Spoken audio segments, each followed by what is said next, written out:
Do you need to get home insurance? These tips in this video could save you lots of money.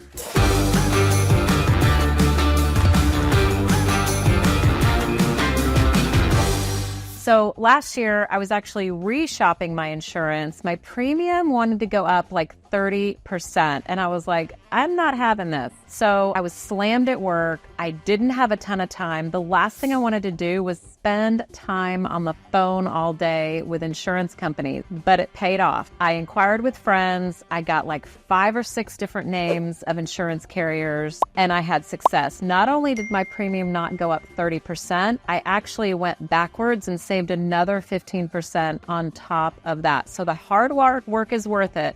We're going to go over some tips in this video. We've got a special guest today, Kathy Leger with Leger Insurance here in Texas, that's going to give us some great tips of what we need to know. So Kathy, the first thing I want to know is when you're comparing home insurance carriers, let's say you've called 2, 3, 4, how do you even go about knowing how to compare between all of them?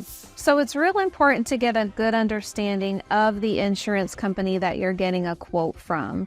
And so you'll want to make sure that you looked into the financial strength of the company. There's essentially 2 really big important categories when it comes to insurance carriers in Texas. There are admitted markets, and then there is surplus lines. And this is probably the biggest division that I would caution you to make sure that you are looking into. Admitted market essentially means that they're licensed to insure in Texas. They're regulated by the Texas Department of Insurance. They have to explain their rates. They have to get approval for increasing their rates, and they have to prove that they're financially sound, I think even annually.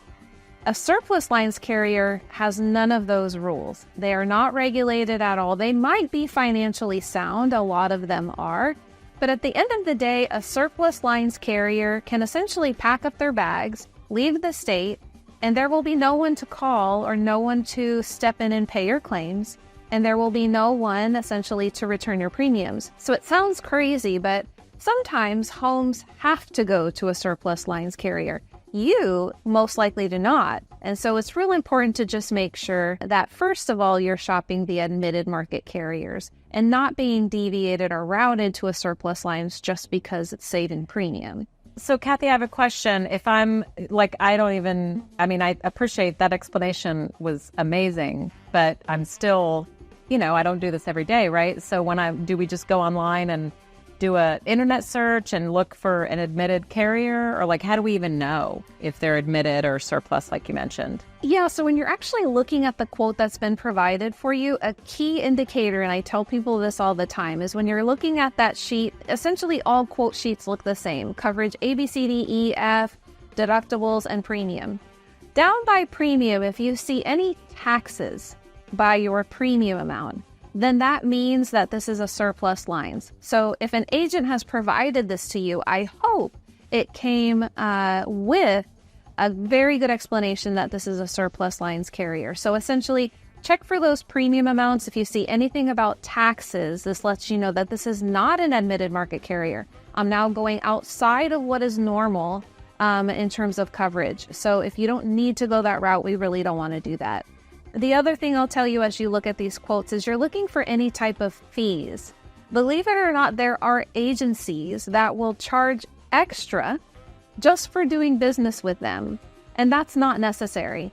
So you'll want to make sure over by your premium, you're looking for any kind of taxes or fees, and that'll be a very good indicator for you. So, wow, that was good information. So let's talk about coverage. So how much coverage do you really need to have? I've heard 1% deductible, which is kind of standard.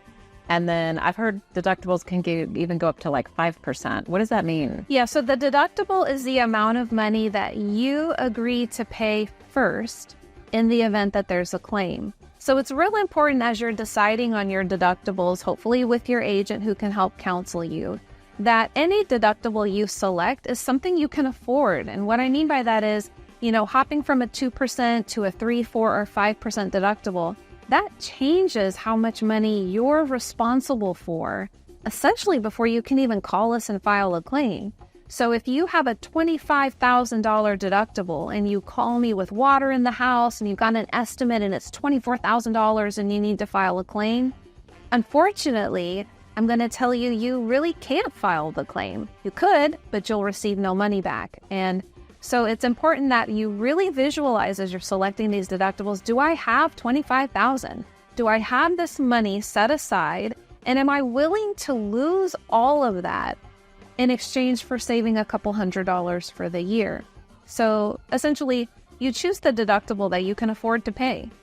So just to recap for that, Kathy, let's say the replacement cost of my house is $500,000. Like that's the cost to rebuild it new if it burned to the ground.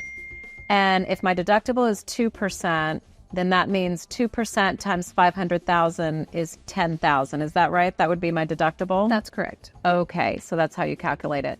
Okay, no, good to know. What about people that, there's people that take shortcuts and they say, well, I own my house free and clear. I'm going to do no insurance and I'm going to self-insure. Like, how does that work? Definitely, it's not something we recommend. If you own your home outright, it just means that you're not required to abide by the rules that a lender would have had.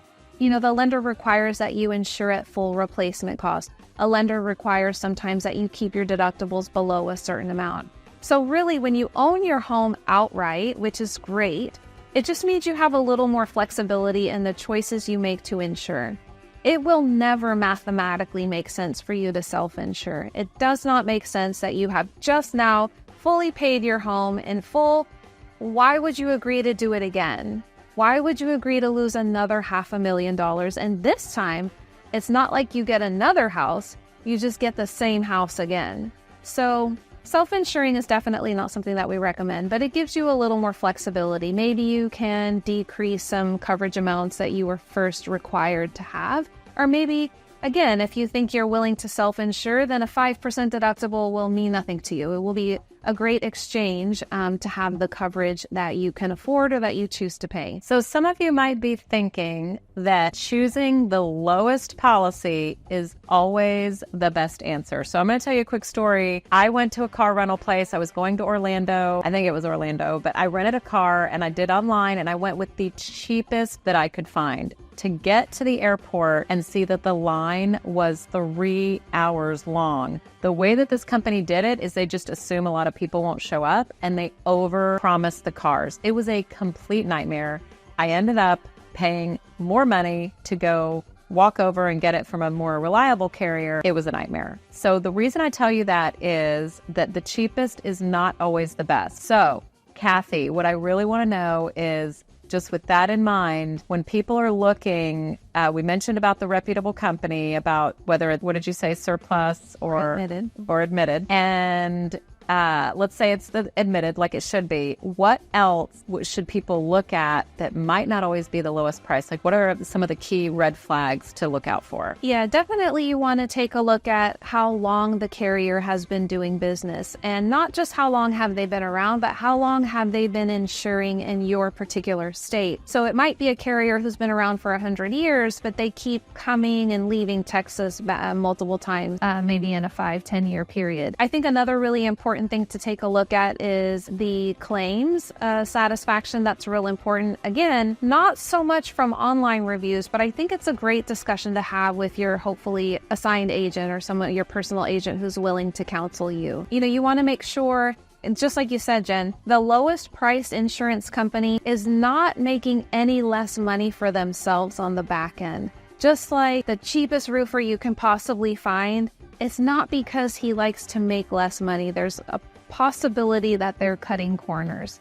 And so often we focus on this piece of paper, which is your proof of insurance that you pay thousands of dollars for, but you forget this paper is a promise. And so essentially someone who has a really low premium, are they really promising to pay, or do they deny 90% of their claims? And unfortunately, you're never really going to know until that happens to you.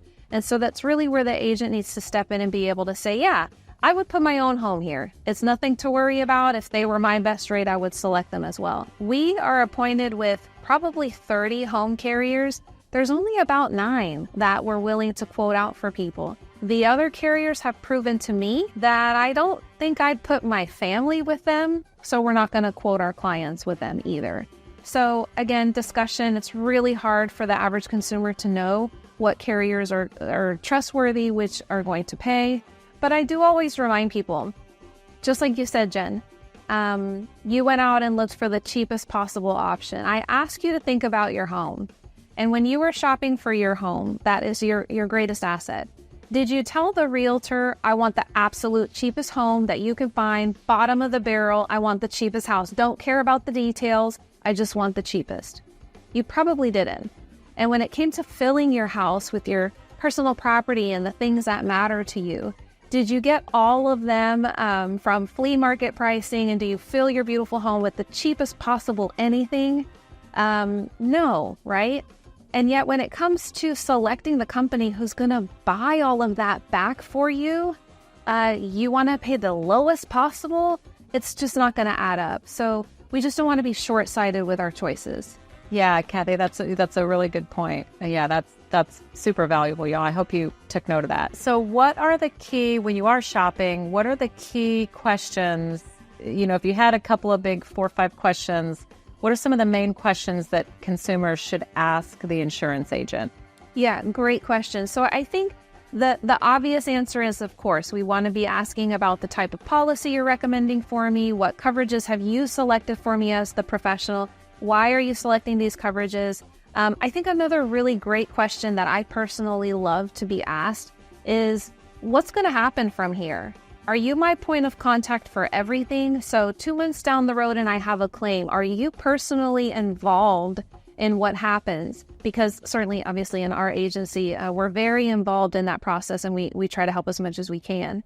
I also think it's important to ask, hey, you know, when I get my renewal next year, if I don't like the rate, what are you going to be able to do for me? And there's going to be a clear division in the 2 types of agents you talk to. Either it's an agent who only writes for one company, or it's an agent like myself and any other independent who writes for various companies, several different home companies. When you have an agent who can only write for one company, there's only so much they can do when that renewal rate goes up. Their commitment and their contract is bound to this one company. When you have an independent agent, our commitment is to you. We have no ties stronger with one company than the other. Our job is to make sure that we're doing really the fiduciary responsibility, what's best for you. So we're able to go back and reshop. So it's important to ask that question. Hey, you know, Mr. Agent, I really like this rate, but what happens next year? What if I don't like it? What will you be able to do for me? Yeah, Kathy, that you bring up a super valid point. An independent agent not having an allegiance to any one company is super valuable. That's actually the same in mortgage. You know, not having a more independent lender that is kind of shopping with different agencies. We don't have any allegiance to any single one. So that's actually important. And it brings up a good point. You're probably wondering, when I go to shop for a lender, what do I need to look for? So you want to stick around for our next video on how to shop for a lender. Thanks for joining us today. Kathy, thank you so much for being here. We'll see you guys on the next video.